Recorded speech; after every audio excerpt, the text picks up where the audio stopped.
Hi, ഇന്ന് നമ്മൾ പുതിയൊരു കോൺസെപ്റ്റാണ്. സ്റ്റാൻഡേർഡ്സ് ഓഫ് ഓഡിറ്റിങ്ങിൻ്റെ 7th ക്ലാസ്സാണ്. ഇന്നൊരു വേറൊരു പുതിയ കോൺസെപ്റ്റാണ് പഠിക്കാൻ പോകുന്നത്. എംഫസിസ് ഓഫ് മാറ്റർ പാര ആൻഡ് അതർ മാറ്റർ പാര. ഈ പാര എന്ന് പറയുന്നത് പാരഗ്രാഫാണ് കേട്ടോ. ഓഡിറ്റ് റിപ്പോർട്ടിലെ 2 പാരഗ്രാഫിനെ കുറിച്ചാണ് നമ്മൾ ഈ പറയുന്നത്. ഓഡിറ്റ് റിപ്പോർട്ട് മുഴുവനായും നമ്മളിപ്പോൾ പാരാവൈസ് ഡിസ്കസ് ചെയ്യുകയാണ്. ഇനി മുഴുവനായും ലാസ്റ്റ് നമ്മൾ ഡിസ്കസ് ചെയ്യുമ്പോൾ മനസ്സിലാവും ഏതൊക്കെ പാരാസാണ് എന്നൊക്കെ ഉള്ളതിനെക്കുറിച്ച് നമുക്കും ഒരു ക്ലാരിറ്റി കിട്ടും. ഇപ്പോൾ നമ്മൾ ഓരോ പാരാഗ്രാഫ്സ് എടുത്ത് പറയുകയാണ്. ഓക്കെ, എംഫസിസ് ഓഫ് മാറ്റർ പാര ആൻഡ് അതർ മാറ്റർ പാര. അത് SA 706 പറയുന്നത്. എംഫസിസ് ഓഫ് മാറ്റർ പാര. എംഫസിസ് എന്ന് പറയുന്ന വാക്ക് കേൾക്കുമ്പോൾ തന്നെ നമുക്കറിയാം എന്തോ നമ്മൾ ഊന്നി പറയുകയാണ്, സ്ട്രെസ് ചെയ്ത് പറയുകയാണ്. നേരത്തെ പറഞ്ഞിരിക്കുന്ന ഒരു കാര്യത്തിനെ നമ്മൾ കുറച്ചുകൂടി സ്ട്രെസ് ചെയ്ത് പറയുകയാണ്, എംഫസൈസ് ചെയ്യുകയാണ്. ഓക്കെ, അപ്പോൾ ഏത് മാറ്റേഴ്സാണ് എംഫസിസ് ഓഫ് മാറ്റർ പാരയിൽ വരിക എന്ന് നമുക്ക് നോക്കാം. ഓക്കെ, അത് ആക്ച്വലി എഡിഷണൽ ഡിസ്ക്ലോഷറാണ്. നമ്മൾ ഓഡിറ്റ് റിപ്പോർട്ടിൽ കുറേ കാര്യങ്ങൾ ഡിസ്ക്ലോസ് ചെയ്യുന്നുണ്ട്. അതിന് പുറമെ ഒരു അഡീഷണൽ ഡിസ്ക്ലോഷറാണ് ഈ എംഫസിസ് ഓഫ് മാറ്റർ പാരയിൽ പറയുന്ന മാറ്റേഴ്സ്. അപ്പോൾ അത് 4 കണ്ടീഷൻസ് സാറ്റിസ്ഫൈ ചെയ്താലാണ് ഓഡിറ്റർ ആ മാറ്ററിനെ എംഫസിസ് ഓഫ് മാറ്റർ പാരയിൽ ഇടുന്നത്. ഓക്കെ, അപ്പോൾ അത് 4 കണ്ടീഷൻസ് എന്തൊക്കെയാണെന്ന് നോക്കാം. 4ഉം സാറ്റിസ്ഫൈ ചെയ്യണം. ഓക്കെ, അപ്പോൾ ആദ്യത്തെ condition, it should be A matter already presented or disclosed in financial statement. Already ആ കാര്യം ഫിനാൻഷ്യൽ സ്റ്റേറ്റ്മെൻറ്റിൽ പറഞ്ഞതായിരിക്കണം. അതിനെ നമ്മൾ ഒന്നുകൂടി സ്ട്രെസ് ചെയ്ത് പറയുന്നതാണ്, എടുത്ത് പറയുകയാണ് ഓഡിറ്റ്. അതായത് യൂസേഴ്സിൻ്റെ ശ്രദ്ധ അതിലേക്ക് കൊണ്ടുവരാൻ വേണ്ടി അങ്ങനെ ഒരു കാര്യമുണ്ട് എന്ന് യൂസേഴ്സിൻ്റെ ശ്രദ്ധ അതിലേക്ക് കൊണ്ടുവരാൻ വേണ്ടിയിട്ട് മാത്രമാണ് ഓഡിറ്റർ അത് എംഫസൈസ് ചെയ്ത് പറയുന്നത്. ആ മാറ്റർ അങ്ങനത്തെ ഒരു മാറ്റർ ആയിരിക്കണം. അത് ഓൾറെഡി ഫിനാൻഷ്യൽ സ്റ്റേറ്റ്മെൻറ്റിൽ പറഞ്ഞിരിക്കുന്ന, മാനേജ്മെൻറ്റ് ഓൾറെഡി പറഞ്ഞിരിക്കുന്ന കാര്യമാണ്. ഓഡിറ്റർ ഒന്നുകൂടി എടുത്ത് പറയുന്നു. Okay, that is condition 1. ഇനി condition 2, for that matter auditor, ആ മാറ്റർ എങ്ങനത്തെ ആയിരിക്കണം? Auditor does not have a modified opinion. നമ്മൾ പഠിച്ചു മോഡിഫൈഡ് ഒപ്പീനിയൻ കൊടുക്കുന്ന സാഹചര്യങ്ങൾ ഏതൊക്കെയാണെന്ന്. അതായത് മെറ്റീരിയലാണ്, അല്ലെങ്കിൽ മെറ്റീരിയൽ ആൻഡ് പെർവേസീവ് ആണ്, അല്ലെങ്കിൽ മെറ്റീരിയൽ ആണ് നോട്ട് പെർവേസീവ് ആണ്. അങ്ങനെ നമ്മൾ 2-3 ടൈപ്പ് മോഡിഫൈഡ്, അതായത് ഡിസ്ക്ലെയിമർ, അഡ്വേഴ്സ്, പിന്നെ ക്വാളിഫൈഡ് ഒപ്പീനിയൻ, അങ്ങനെ 3 ഒപ്പീനിയൻ. പിന്നെ അല്ലെങ്കിൽ ക്ലീൻ ഒപ്പീനിയൻ, നമ്മൾ ഒന്നും പ്രശ്നമില്ല എന്ന് പറയുന്ന ഒപ്പീനിയൻ. അങ്ങനെ 4 തരം ഒപ്പീനിയൻസ് പഠിച്ചു. ആ ഒപ്പീനിയനിൽ ഒന്നും വരാത്ത മാറ്റർ ആയിരിക്കണം ഇത്. അതായത് ഓഡിറ്ററിന് ഒരു മോഡിഫൈഡ് ഒപ്പീനിയൻ കൊടുക്കേണ്ട സാഹചര്യം വരാത്തൊരു ഐറ്റം ആയിരിക്കണം ഈ പറയുന്ന മാറ്റർ. കണ്ടീഷൻ 3, ഓഡിറ്ററിൻ്റെ ജഡ്ജ്മെൻ്റ് അനുസരിച്ച് ഈ മാറ്റർ ഒരു ഫണ്ടമെൻ്റൽ യൂസേഴ്സിന് നമ്മൾ കൊടുക്കുന്നുണ്ടല്ലോ ഈ ഫിനാൻഷ്യൽ സ്റ്റേറ്റ്മെൻറ്റ്സ് വായിക്കാനും അവരുടെ കാര്യങ്ങൾക്ക് ഉപയോഗിക്കാനും. അതായത് ഇപ്പോൾ ഷെയർ ഹോൾഡേഴ്സ് ആണെങ്കിൽ ആ ഫിനാൻഷ്യൽ സ്റ്റേറ്റ്മെൻറ്റ് കിട്ടിക്കഴിഞ്ഞാൽ അവർക്ക് ഷെയർ ഹോൾഡേഴ്സിന് അവർ ഷെയർ ഹോൾഡ് ചെയ്യുന്ന കമ്പനി പെർഫോമൻസ് ഗുഡാണോ ബാഡാണോ, ഇത് ഈ ഷെയർസ് ഹോൾഡ് ചെയ്തിട്ട് ഫ്യൂച്ചറിലേക്ക് കാര്യമുണ്ടോ എന്നൊക്കെ അവർ തീരുമാനിക്കുന്നത് ഈ ഫിനാൻഷ്യൽ സ്റ്റേറ്റ്മെൻറ്റ്സ് കാണുമ്പോഴാണ്. അതുപോലെ ന്യൂ ഇൻവെസ്റ്റേഴ്സ് ആണെങ്കിൽ നല്ല കമ്പനിയാണോ, ഇൻവെസ്റ്റ് ചെയ്യാൻ നല്ലതാണോ എന്നവർ അനലൈസ് ചെയ്യുന്നത്. അപ്പോൾ അങ്ങനെയൊക്കെയുള്ള ഡിസിഷൻസ് എടുക്കാൻ വേണ്ടി യൂസേഴ്സിനെ ഫണ്ടമെൻ്റലായിട്ട് അറിഞ്ഞിരിക്കേണ്ട ഒരു മാറ്ററാണിത് എന്ന് ഓഡിറ്ററിൻ്റെ പ്രൊഫഷണൽ ജഡ്ജ്മെൻറ്റിൽ ഓഡിറ്ററിന് തോന്നിയാൽ ഓഡിറ്ററിന് ഇത് ഇൻക്ലൂഡ് ചെയ്യാം. 3ാമത്തെ കണ്ടീഷൻ. നെക്സ്റ്റ് 4ാമത്തെ കണ്ടീഷൻ, ഓഡിറ്ററിൻ്റെ ജഡ്ജ്മെൻ്റ് അനുസരിച്ച് ഇത് ഒരു കീ ഓഡിറ്റ് മാറ്റർ ആയിരിക്കരുത്. കീ ഓഡിറ്റ് മാറ്റർ നമ്മൾ പഠിക്കുന്നത് SA 701 എന്താണ് കീ ഓഡിറ്റ് മാറ്റർ എന്നുള്ളത് ഡീറ്റെയിൽ ആയിട്ട് ഇത്തിരി നേരം കഴിയുമ്പോൾ ഞാനത് എക്സ്പ്ലെയിൻ ചെയ്യാം. ഓക്കെ, ഇപ്പോൾ തൽക്കാലം 4ാമത്തെ കണ്ടീഷൻ എന്ന് പറയുന്നത് കീ ഓഡിറ്റ് മാറ്റർ ആയിരിക്കരുത് എന്ന് മനസ്സിലാക്കുക. ഓക്കെ, ഇപ്പം അത്രയും മനസ്സിലാക്കിയാൽ മതി. അപ്പോൾ നമുക്ക് ഒന്നുകൂടി ഈ 4 കണ്ടീഷൻസ് എന്താണെന്ന് നോക്കാം. ആദ്യത്തെ കണ്ടീഷൻ എന്താണ്? ഈ മാറ്റർ ഓൾറെഡി പ്രസൻറ്റഡ് ആയിരിക്കണം, presented and disclosed in the financial statement by the management. രണ്ടാമത്തത് it should not lead to ഈ ഒരു മാറ്റർ കാരണം it should not lead to the auditor giving a modified opinion. ഒരു modified opinion കൊടുക്കേണ്ട സാഹചര്യം ഉണ്ടാകരുത്. അതായത് ഇത് ജസ്റ്റ് ഒരു ഇൻഫർമേഷനാണ്, ഓൾറെഡി പറഞ്ഞിരിക്കുന്ന ഒരു ഇൻഫർമേഷൻ എംഫസൈസ് ചെയ്ത് പറയുകയാണ്, അത്രയേ ഉള്ളൂ. അതായത് എന്താ പറയുക, ഒരു ക്വാളിഫൈഡ് ഒപ്പീനിയനോ അഡ്വേഴ്സ് ഒപ്പീനിയനോ അല്ലെങ്കിൽ ഒരു ഡിസ്ക്ലെയിമർ ഒപ്പീനിയനോ പറയേണ്ട ഒരു സാഹചര്യം ഈ മാറ്റർ കൊണ്ട് ഉണ്ടാകരുത്. മൂന്നാമത്തെ കണ്ടീഷൻ, ഓഡിറ്ററിൻ്റെ ജഡ്ജ്മെൻ്റ് അനുസരിച്ച് ഇത് യൂസേഴ്സ് ഓഫ് ദി ഈ ഫിനാൻഷ്യൽ സ്റ്റേറ്റ്മെൻറ്റ് യൂസ് ചെയ്യുന്നവർക്ക് ഫണ്ടമെൻ്റലി അറിഞ്ഞിരിക്കേണ്ട കാര്യമാണ്. As per auditors judgement, matter is fundamental to the users understanding of financial statement. നാലാമത്തത്, ഓഡിറ്ററിൻ്റെ ജഡ്ജ്മെൻ്റ് അനുസരിച്ച് ഇതൊരു കീ ഓഡിറ്റ് മാറ്റർ ആയിരിക്കരുത്. ഓക്കെ, അപ്പോൾ എംഫസിസ് ഓഫ് മാറ്റർ പാര എന്താണെന്ന് നമ്മൾ കണ്ടു. അടുത്തത് ഇതെങ്ങനെ ഡ്രാഫ്റ്റ് ചെയ്യും എന്നുള്ളതാണ്. ഈ എംഫസിസ് ഓഫ് മാറ്റർ പാരയിൽ ഓഡിറ്റർ എങ്ങനെ ഈ കണ്ടൻറ്റ്, എങ്ങനെ ഈ കാര്യം പറയുന്നു, അതെങ്ങനെയാണെന്ന് വെച്ച് കഴിഞ്ഞാൽ, without modifying our opinion we hereby state the fact with reference to note number so and so of the financial statement. ഇങ്ങനെയാണ് ഡ്രാഫ്റ്റ് ചെയ്യുന്നത്. വിത്തൗട്ട് മോഡിഫൈയിങ് ആർ ഒപ്പീനിയൻ, അതായത് നമ്മുടെ ഒപ്പീനിയൻ, ഓൾറെഡി നമുക്കൊരു ഓഡിറ്റർക്കൊരു ഒപ്പീനിയൻ ഉണ്ട്, ആ ഒപ്പീനിയൻ ഈ matter കൊണ്ട് മാറ്റമൊന്നുമില്ല. Without modifying our opinion we hereby state the fact, ഞങ്ങളൊരു ഫാക്റ്റ് പറയുകയാണ്, അതിൻ്റെ റെഫറൻസ് നോട്ട് നമ്പർ ഇന്ന നോട്ട് നമ്പറിൽ ഉണ്ട് ഫിനാൻഷ്യൽ സ്റ്റേറ്റ്മെൻറ്റിൽ, ആ കണ്ടൻറ്റ് നമ്മൾ എടുത്ത് പറയുന്നു എന്ന് മാത്രം. നമ്മുടെ ഓഡിറ്റ് ഒപ്പീനിയനിൽ മാറ്റങ്ങളൊന്നും ഇല്ല. ഇതൊക്കെ MCQയിൽ ചോദിക്കാം. അതായത് ഒപ്പീനിയൻ മോഡിഫൈ ചെയ്യാത്ത ഒരു സാഹചര്യം വരുമ്പോൾ നമ്മൾ എന്താ ചെയ്യുന്നതെന്നുള്ളത്, അതാണ് നമ്മൾ EOM എന്ന് പറയുന്ന പാരഗ്രാഫ്, അതായത് എംഫസിസ് ഓഫ് മാറ്റർ പാരഗ്രാഫിൽ നമ്മൾ ആ കാര്യം അവതരിപ്പിക്കും. ഓക്കെ, അപ്പോൾ 4 കണ്ടീഷൻസ് പഠിച്ചു. നെക്സ്റ്റ് വൺ, ഇനി അതർ മാറ്റർ പാരഗ്രാഫ് അല്ലെങ്കിൽ OM പാരഗ്രാഫ്. ഓക്കെ, ഇതും EOM പറഞ്ഞ പോലെ തന്നെ അഡീഷണൽ ഡിസ്ക്ലോഷറാണ്. എന്തിനാണ്?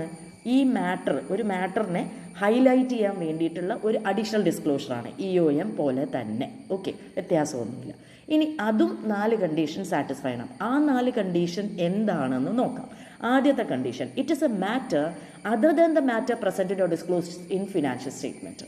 അപ്പോൾ ഈ മാറ്റർ നേരത്തെ ഫിനാൻഷ്യൽ സ്റ്റേറ്റ്മെൻറ്റിൽ പ്രസൻറ്റ് ഡിസ്ക്ലോസ് ചെയ്തിട്ടില്ലാത്ത കാര്യമാണ്. മറ്റേ EOMൽ നമ്മൾ പറയുന്നത് നേരത്തെ പ്രസൻറ്റ് ചെയ്തിട്ടുണ്ട്, ഡിസ്ക്ലോസ് ചെയ്തിട്ടുണ്ട്, ഞങ്ങൾ ഇതൊന്നുകൂടി എംഫസൈസ് ചെയ്ത് പറയുവാണ് എന്നാണ് പറയുന്നത്. പക്ഷേ ഈ കാര്യം അങ്ങനെ അല്ല. ഓക്കെ, അടുത്തത് second condition, matter is to be significant in order to bring more clarity about the audit that has been performed. ഈ പറയുന്ന മാറ്റർ ഒരു സിഗ്നിഫിക്കൻറ്റ് മാറ്റർ ആയിരിക്കണം. അത് പറഞ്ഞാൽ മാത്രമേ ഈ പറയുന്ന യൂസേഴ്സിന് ആ ഓഡിറ്റിൻ്റെ ക്ലാരിറ്റിയെക്കുറിച്ച്, ആരായാലും ആർക്കും ഈ ഓഡിറ്റിനെ ചെയ്തതിനെക്കുറിച്ചുള്ളൊരു ക്ലാരിറ്റി കൂടുതൽ കിട്ടാൻ വേണ്ടി ഈ മാറ്റർ ഡിസ്ക്ലോസ് ചെയ്യുന്നത്. എങ്ങനെയാണ് ഈ ഓഡിറ്റ് ചെയ്തത് എന്നുള്ളതിൻ്റെ ക്ലാരിറ്റി കൂടുതൽ യൂസേഴ്സിനോ അല്ലെങ്കിൽ ആർക്കും, ഈ ഓഡിറ്റ് റിപ്പോർട്ട് കാണുന്ന ആർക്കും ഒരു കൂടുതൽ ക്ലാരിറ്റി കൊടുക്കാൻ വേണ്ടിയാണ് നമ്മൾ ഈ മാറ്റർ എക്സ്ട്രാ കൊടുക്കുന്നത്. Condition 3, disclosure of the matter is not prohibited by laws and regulation. Law and regulations prohibit ചെയ്ത മാറ്റർ ആയിരിക്കരുത് ഈ പറയുന്നത്. ഓക്കെ, ഈ ഒരു കണ്ടീഷൻ മിക്ക നമ്മുടെ സ്റ്റാൻഡേർഡ്സ് ഓഫ് ഓഡിറ്റിങ്ങിൽ കാണുന്ന ഒരു കാര്യമാണ്. ഇതിൽ പറയുന്നു എന്ന് മാത്രം. ഓക്കെ, അപ്പോൾ അതായത് C&AG ആണ് ഗവൺമെൻറ് ഓഡിറ്റൊക്കെ ചെയ്യുന്നത്. അപ്പോൾ C&AG ചിലപ്പോൾ ഒരു സീക്രട്ട് ചെക്ക് ലിസ്റ്റൊക്കെ കൊടുത്തിട്ടുണ്ടാവും ചെയ്യാൻ. ആ കാര്യങ്ങളൊന്നും നമ്മൾ ഇതിൽ പറയേണ്ട ആവശ്യമില്ല. അതൊക്കെ നമ്മുടെ സീക്രട്ട് ആയിട്ടുള്ള കാര്യങ്ങളാണ്. ലോസ് ആൻഡ് റെഗുലേഷൻസ് പെർമിറ്റ് ചെയ്യാത്ത കാര്യങ്ങൾ അതൊന്നും നമ്മൾ എടുത്ത് ഞങ്ങൾ ഇത് ചെക്ക് ചെയ്തിരുന്നു, അത് ചെക്ക് ചെയ്തിരുന്നു, അങ്ങനെ നമ്മൾ പറയാൻ, if it is A secret check list അല്ലെങ്കിൽ ലോസ് ആൻഡ് റെഗുലേഷൻസ് പ്രോഹിബിറ്റ് ചെയ്യുന്ന കാര്യങ്ങളാണെങ്കിൽ ഓഡിറ്റർ അതൊരിക്കലും ഡിസ്ക്ലോസ് ചെയ്യാൻ പാടില്ല. നാലാമത്തത് സെയിം തിങ്, മറ്റേതിൽ പറഞ്ഞ പോലെ തന്നെ നാലാമത്തെ കണ്ടീഷൻ, ഓഡിറ്ററിൻ്റെ ജഡ്ജ്മെൻറ്റിൽ ഇതൊരു കീ ഓഡിറ്റ് മാറ്റർ ആയിരിക്കരുത്. ഓക്കെ, ഇനി ഞാനൊരു എക്സാമ്പിൾ പറയാം. EOMൻ്റെ എക്സാമ്പിൾ, അതായത് പ്രൈവറ്റ് ലിമിറ്റഡ് കമ്പനി ഓഡിറ്റ് ചെയ്യുകയാണ്. ഒരു ഓഡിറ്റർ ഓഡിറ്റ് ചെയ്യുമ്പോൾ അതിൽ കാണുകയാണ് കുറച്ച് അക്കൗണ്ടിങ് പോളിസീസിൽ ചേഞ്ചസ് വരുത്തിയിട്ടുണ്ട് മാനേജ്മെൻറ്റ്. ആ അക്കൗണ്ടിങ് പോളിസീസ് മാറ്റുമ്പോൾ മാനേജ്മെൻറ്റ് എന്തായാലും ഫിനാൻഷ്യൽ സ്റ്റേറ്റ്മെൻറ്റിൽ ഇൻഫോം ചെയ്തിരിക്കും. പക്ഷേ എങ്കിലും ഓഡിറ്ററിന് തോന്നുകയാണ് ഇതൊന്നുകൂടി എടുത്ത് പറയണം, ആൾക്കാർ ഈ യൂസേഴ്സ് എന്ന് പറയുന്നവർ അത് ഓവർലുക്ക് ചെയ്ത് പോകരുത്, കാണാതെ പോകരുത്, ഒന്നുകൂടി എംഫസൈസ് ചെയ്യാം എന്ന് വിചാരിച്ച് എടുത്ത് പറയുന്നത്. ആക്ച്വലി ഈ അക്കൗണ്ടിങ് പോളിസി കൊണ്ട് ഒരു പ്രശ്നങ്ങളും ഉണ്ടായിട്ടില്ല. അക്കൗണ്ടിങ് എല്ലാം പ്രോപ്പർലിയാണ്. ഒരു എന്താ പറയുക, ഒരു മെറ്റീരിയൽ മിസ്റ്റേക്കോ ഒന്നും സംഭവിച്ചിട്ടില്ല. പക്ഷെ എടുത്ത് പറയുകയാണ്. അപ്പോൾ എന്താ, ഈ മാറ്റർ നേരത്തെ പറഞ്ഞിട്ടുള്ളതാണ്, ഇത് കൊണ്ടൊരു മോഡിഫിക്കേഷനൊന്നും വന്നിട്ടില്ല. ബട്ട് സ്റ്റിൽ ഓഡിറ്ററിന് തോന്നുകയാണ് ഇത് പറഞ്ഞാൽ മാത്രമേ യൂസേഴ്സിനൊരു എന്താ പറയുക, ഒരു ഫണ്ടമെൻ്റൽ ഒരു അണ്ടർസ്റ്റാൻഡിങ് വേണ്ടിയിട്ട് പറയുന്നതാണ്. ഈ ഫിനാൻഷ്യൽ സ്റ്റേറ്റ്മെൻറ്റ് അണ്ടർസ്റ്റാൻഡ് ചെയ്യാൻ വേണ്ടിയിട്ട് എടുത്തു പറയുന്നതാണ്. അതുപോലെ ഇതൊരു കീ ഓഡിറ്റ് മാറ്റർ അല്ല. കീ ഓഡിറ്റ് മാറ്റർ എന്ന് പറഞ്ഞാൽ വളരെ വളരെ വളരെ ഇമ്പോർട്ടൻ്റ് ആയിട്ടുള്ള ഒരു കാര്യമാണ്. അതായത് ഈ ഫിനാൻഷ്യൽ സ്റ്റേറ്റ്മെൻറ്റിനെ വല്ലാതെ ബാധിക്കുന്ന വളരെ ഇമ്പോർട്ടൻ്റ് ആയ കാര്യം. അങ്ങനെയൊന്നുമല്ല ഈ ചേഞ്ച് ഇൻ അക്കൗണ്ടിങ് പോളിസി. കാരണം ചേഞ്ച് ഇൻ അക്കൗണ്ടിങ് പോളിസി കൊണ്ട് വേറെ പ്രശ്നങ്ങളൊന്നും വന്നിട്ടില്ല. പ്രശ്നങ്ങൾ ഉണ്ടായിട്ടുണ്ടെങ്കിൽ നിശ്ചയമായിട്ടും അത് എടുത്ത് പറയണം. പക്ഷെ അല്ല എന്നുണ്ടെങ്കിൽ അതൊരു കീ ഓഡിറ്റ് മാറ്ററായി മാറും. പക്ഷേ പ്രശ്നങ്ങളൊന്നും വന്നിട്ടില്ല, എല്ലാം കറക്റ്റായിട്ടാണ് പോയിരിക്കുന്നത്. പക്ഷെ ഞങ്ങൾ എടുത്തു പറയുന്നു ഇങ്ങനൊരു കാര്യമുണ്ട്, യൂസേഴ്സ് അതറിയണം എന്ന്. അതാണ് എംഫസിസ് ഓഫ് മാറ്റർ പാരഗ്രാഫ്. പിന്നെ വന്നിട്ട് ഈ OM, അതായത് അതർ മാറ്റർ പാരഗ്രാഫ് നമ്മൾ എന്താണെന്ന് നോക്കാം. ഇത് തമ്മിലുള്ള ഡിഫറൻസ് അറിയാൻ വേണ്ടിയാണ് ഞാൻ ഇതിൻ്റെ എക്സാമ്പിൾ അടുത്തടുത്ത് പറയുന്നത്. അപ്പോൾ ഇതുപോലെ തന്നെ ഒരു പ്രൈവറ്റ് കമ്പനിയിൽ ഓഡിറ്റിന് പോയിരിക്കുകയാണ് ഓഡിറ്റേഴ്സ്. അപ്പോൾ അവർ ഫസ്റ്റ് ടൈം ഓഡിറ്റ് ചെയ്യാം, അല്ലെങ്കിൽ ഒന്നുകിൽ അവർ ഫസ്റ്റ് ടൈം അത് ഓഡിറ്റ് ചെയ്യുക, പ്രീവിയസ് ഇയർ വേറെ ആരോ ഓഡിറ്റ് ചെയ്തിരിക്കുക. അല്ല എന്നുണ്ടെങ്കിൽ അവർ ഓഡിറ്റ് ചെയ്യുന്ന കമ്പനിയുടെ ബ്രാഞ്ചസ് വേറെ ആരോ ആണ് ഓഡിറ്റ് ചെയ്തിരിക്കുന്നത്, അവരല്ല അത് ഓഡിറ്റ് ചെയ്തിരിക്കുന്നത്. അപ്പോൾ ഈ കാര്യമൊന്നും മാനേജ്മെൻറ്റ് ഫിനാൻഷ്യൽ റിപ്പോർട്ടിൽ പ്രസൻറ്റ് ചെയ്യുകയോ ഡിസ്ക്ലോസ് ചെയ്യുകയോ ചെയ്തിട്ടുള്ള കാര്യമല്ല. ഓക്കെ, പക്ഷേ ഓഡിറ്റർ അത് ഡിസ്ക്ലോസ് ചെയ്യുവാണ്. എന്താ കാര്യം? ഓഡിറ്റിൻ്റെ ക്ലാരിറ്റിക്ക് വേണ്ടി, അതായത് കഴിഞ്ഞ വർഷം അല്ലെങ്കിൽ ബ്രാഞ്ചസ് ഞങ്ങളല്ല ചെയ്തിരിക്കുന്നത് എന്ന് യൂസേഴ്സിനെ അറിയിക്കുന്ന കാര്യമാണ്. ഈ കാര്യം ലോയോ റെഗുലേഷൻസോ പ്രൊഹിബിറ്റ് ചെയ്ത കാര്യമല്ല. അതുപോലെ ഇതൊരു വളരെ വളരെ അറ്റ്മോസ്റ്റ് ഇമ്പോർട്ടൻ്റ് ആയ കാര്യമല്ല. അതായത് കീ ഓഡിറ്റ് മാറ്റർ അല്ല. അത് കീ ഓഡിറ്റ് മാറ്റർ ഡീറ്റെയിൽ ഞാൻ പറഞ്ഞു തരാം. ജസ്റ്റ് ഇപ്പോൾ ഇത്രയും അറിഞ്ഞാൽ മതി. കീ ഓഡിറ്റ് മാറ്റർ അല്ല. ഇപ്പോൾ ഈ എക്സാമ്പിൾ പറഞ്ഞപ്പോൾ മനസ്സിലായി കാണുമെന്ന് വിചാരിക്കുന്നു. EOM OM പാര എന്താണെന്ന്. ഇനി നമ്മൾ OMൻ്റെ ഡ്രാഫ്റ്റിംഗ് നോക്കിയില്ല. Okay, will see that. OMൻ്റെ ഡ്രാഫ്റ്റിങ്ങിൻ്റെ സമയത്ത് ഓഡിറ്റർ യൂസ് ചെയ്യേണ്ട പാരയുടെ ഹെഡിങ് അതർ മാറ്റർ എന്നായിരിക്കണം. OM പാര എന്ന് പറയുന്നതിൽ അതർ മാറ്റർ. അതായത് ഇതൊന്നും വലിയ ഈ ഓഡിറ്റിൽ വലിയൊരു ഇമ്പോർട്ടൻസ് ഉള്ള കാര്യമല്ല. അതായത് ബ്രാഞ്ച് വേറൊരാളാണ് ഓഡിറ്റ് ചെയ്തത്, അല്ലെങ്കിൽ കഴിഞ്ഞ വർഷം വേറൊരാളാണ് ഓഡിറ്റ് ചെയ്തത്, ഞങ്ങൾ ന്യൂ ഓഡിറ്റേഴ്സാണ് എന്നുള്ളതൊന്നും വലിയ സംഭവമൊന്നുമല്ല. അപ്പോൾ അതർ മാറ്റേഴ്സിലിടാം. അല്ലെങ്കിൽ എന്തെങ്കിലും ഒരു അപ്രോപ്രിയേറ്റ് ഹെഡിങ്, ആ സാഹചര്യത്തിന് ചേരുന്ന, ആ സാഹചര്യത്തെ ബെസ്റ്റ് ഡിസ്ക്രൈബ് ചെയ്യുന്ന ഒരു ഹെഡിങ് കൊടുക്കാവുന്നതാണ്. Other matter or any other appropriate heading that best describes the matter. Okay, അപ്പോൾ ഫോർ എക്സാമ്പിൾ ബ്രാഞ്ച് ഓഡിറ്റ്, നമുക്ക് ഒരു അപ്രോപ്രിയേറ്റ് ഹെഡിങ് എന്ന് പറഞ്ഞാൽ branch audit done by others, അങ്ങനെ ഒരു ഹെഡിങ് കൊടുക്കാം. ഓക്കെ, അപ്പോൾ അത് കീ ഓഡിറ്റ്. ഇനി നമ്മൾ ഡിസ്കസ് ചെയ്യാൻ പോകുന്നത് key audit matter. Key audit matter മുഴുവനും ഇതിൽ ചിലപ്പോൾ തീരില്ല, നെക്സ്റ്റ് വീഡിയോയിലേക്ക് പോകേണ്ടി വരും. ബട്ട് സ്റ്റിൽ ഒന്ന് ഞാൻ എന്താണെന്ന് പറഞ്ഞു വയ്ക്കാം, so that you get an idea. കാരണം നമ്മൾ മറ്റേതിൽ രണ്ടിലും കീ ഓഡിറ്റ് മാറ്റർ എന്താണെന്ന് മെൻഷൻ ചെയ്തപ്പോൾ നിങ്ങൾക്കൊരു ക്ലാരിറ്റി ഉണ്ടാകണം. അപ്പോൾ കീ ഓഡിറ്റ് മാറ്റർ നമുക്ക് മാൻഡേറ്ററി ആണ്. ഏത് സാഹചര്യം? കീ ഓഡിറ്റ് മാറ്ററിൻ്റെ SA നമ്പർ എന്താണ്? 701. ഓക്കെ, അപ്പോൾ കീ ഓഡിറ്റ് മാറ്റർ മാൻഡേറ്ററി ആണ്. എപ്പോൾ? ലിസ്റ്റഡ് കമ്പനി ആണെങ്കിൽ അത് മാൻഡേറ്ററി ആണ്. ഓക്കെ, ലിസ്റ്റഡ് എന്ന് പറയുമ്പോൾ നമ്മുടെ മനസ്സിൽ വരിക shares listed in recognised stock exchange. അത് മാത്രം അല്ല, shares, bonds, debentures, scripts, any marketable securities listed on any recognized stock exchange in India or outside India.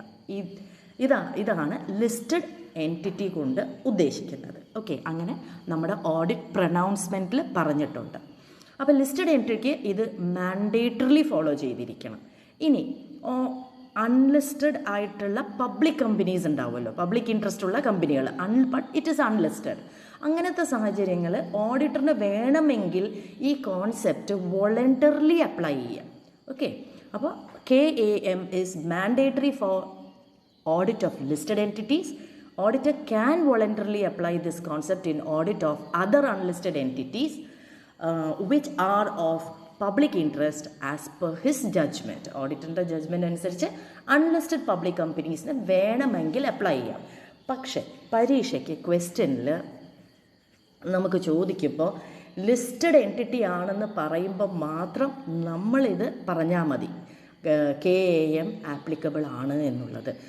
അല്ലാതെ നമ്മൾ എടുത്ത് അൺലിസ്റ്റഡ് ആകുന്ന കേസിൽ നമ്മൾ തന്നെ പറയരുത് അവിടെ KAM എഴുതാമെന്ന്. പക്ഷേ ക്വസ്റ്റ്യനിൽ പറയുകയാണ് അൺലിസ്റ്റഡ് ആണ് ബട്ട് സ്റ്റിൽ KAM ആപ്ലിക്കബിൾ ആണെന്ന് പറഞ്ഞാൽ മാത്രമേ നമ്മൾ ആ ലെവലിലേക്ക് മൂവ് ചെയ്യാൻ പാടുള്ളൂ. അല്ലാതെ നമ്മളായിട്ട് അത് അപ്ലൈ ചെയ്യാൻ പാടില്ല. കാരണം ഇത് ഓഡിറ്ററിൻ്റെ ജഡ്ജ്മെൻ്റ് ആണ്.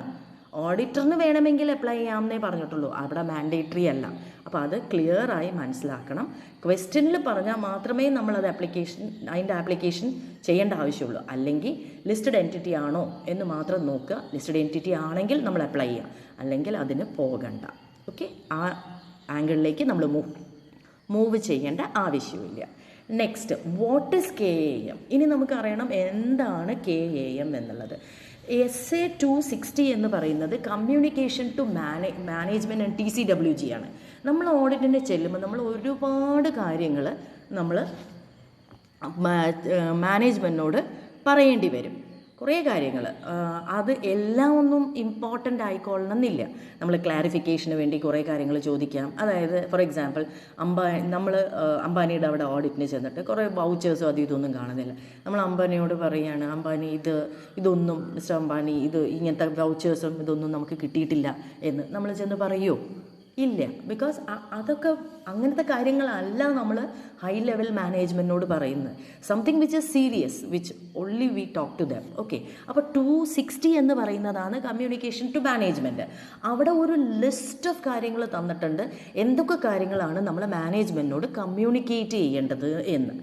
ആ കമ്മ്യൂണിക്കേറ്റ് ചെയ്യേണ്ട കാര്യങ്ങളിൽ അറ്റ്മോസ്റ്റ്, ആ ഒരു വാക്ക് very very important, utmost significant ആയിട്ടുള്ള കാര്യങ്ങൾ. എല്ലാ കാര്യങ്ങളും മാനേജ്മെൻറ്റിനോട് നമ്മൾ പറഞ്ഞ എല്ലാ കാര്യങ്ങളൊന്നും നമ്മൾ റിപ്പോർട്ടിൽ ഇടുന്നില്ല. അത് KAM മാറ്റർ അല്ല, കീ ഓഡിറ്റ് മാറ്റർ അല്ല. പക്ഷെ അതിൽ തന്നെ അറ്റ്മോസ്റ്റ് സിഗ്നിഫിക്കൻ്റ് ആയിട്ടുള്ള കാര്യങ്ങൾ മാത്രമാണ് കീ ഓഡിറ്റ് മാറ്റർ എന്ന് പറഞ്ഞ് നമ്മൾ ഇൻക്ലൂഡ് ചെയ്യുന്നത്. അപ്പോൾ KAM is selected from matters communicated with TCWG which in auditor's professional judgment is of utmost significance. Okay, അപ്പോൾ KAM എന്താണെന്ന് ഒന്ന് ജനറലി മനസ്സിലാക്കിയല്ലോ, അത് മതി. അടുത്ത വീഡിയോയിൽ KAMനെ കുറിച്ച് കുറച്ചുകൂടി ഡീറ്റെയിൽ ആയിട്ട് ഞാൻ പറയാം. അപ്പോൾ നമ്മൾ പറഞ്ഞു EOMഉം OMഉം രണ്ട് പാരയും നമ്മളിടുന്ന മാറ്റർ KAM ആയിരിക്കരുത്. കീ ഓഡിറ്റ് മാറ്റർ എന്ന് പറഞ്ഞാൽ അത് അതിൽ കൊണ്ടിടേണ്ട മാറ്റേഴ്സ് അല്ല. വെരി സിഗ്നിഫിക്കൻറ്റ്, അറ്റ്മോസ്റ്റ് സിഗ്നിഫിക്കൻറ്റ്, ആ വാക്ക് തന്നെ ഉപയോഗിക്കണം. അറ്റ്മോസ്റ്റ് സിഗ്നിഫിക്കൻ്റ് ആയിട്ടുള്ള matter which we have already communicated to TCWG or management. Okay, അതിൽ നിന്ന് നമ്മൾ സെലക്ട് ചെയ്യുന്ന മാറ്ററാണിത്. അത് EOM പാരയിലോ അല്ലെങ്കിൽ OM പാരയിലോ ഇടേണ്ട ഒരു ഐറ്റം അല്ല. സോ ഇന്ന് നമുക്ക് ഇവിടെ വെച്ച് നിർത്താം. Thank you.